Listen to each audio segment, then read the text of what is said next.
F'Kunsill Ġenerali il-Partit Nazzjonalista approva programm elettorali mhux finalizzat.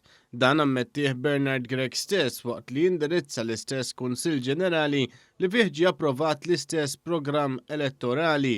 Bernard Gregg stqar li l-fuljett approvat ma fihx il-proposti finalizzati.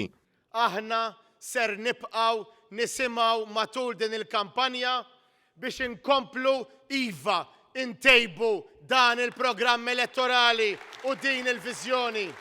Dan il-fatt ikkonfermah saħansitra d-Deputat Nazzjonalista Claudio Grech li fassal il-programm li saħansitra stqar li għalissa mhux iż-żmien li jsiru il-costings. Issa nibdew nisimgħu bil-kelma il-costings. Il-costings ħajjiġu tibżax, ħajjiġu bl-istess mod li aħna llum fl-ewwel ġimgħa tal-kampanja elettorali qed noħorġu l-programm elettorali biex niddiskutuh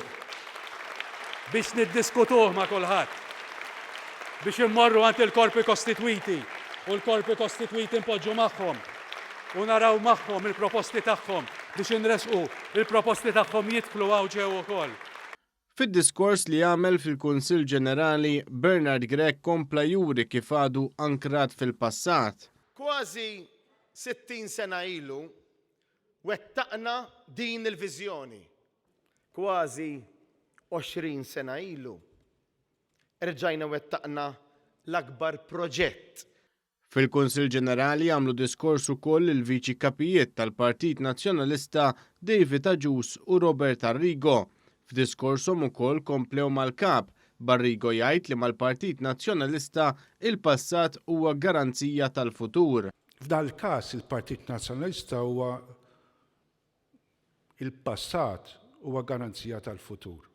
Din l-istess diska kompla jdoq għal-President tal-Kunsill Ġenerali Nazzjonalista Mark Anthony Sammut li saħansitra stqar li n-nies għandhom jivvutaw lil Partit Nazzjonalista minħabba dak li jagħmel fil-passat. U dan nistgħu nagħmluh u għandna kredenzjali biex nagħmluh għax għamilnieh fil-passat. Mark Anthony Sammut li ġmielu jiddeletta jipritka fil-protesti tal-Aqda Repubblika fil-Belt kellu diskors diviżiv għall-aħħar fil-waqt li pponta lejn in-naħa taċ-Ċentru Nazzjonali Laburista huwa għalhekk. Daw iċ-cheap labor taw fuq.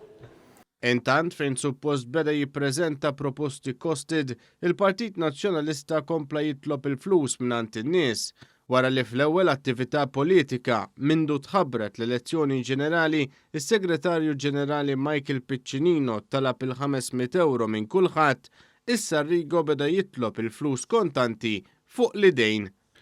Jekk tistgħu tagħmlu effort anke li tiġu titkellmu magħna nhar is-Sibt u jkollna il-flus in hand biex is-Sur Segretarju terġa' jista' u l-grupp tal-flus tal-partit jistgħu jħallsu anke l-kontijiet mal-ewwel.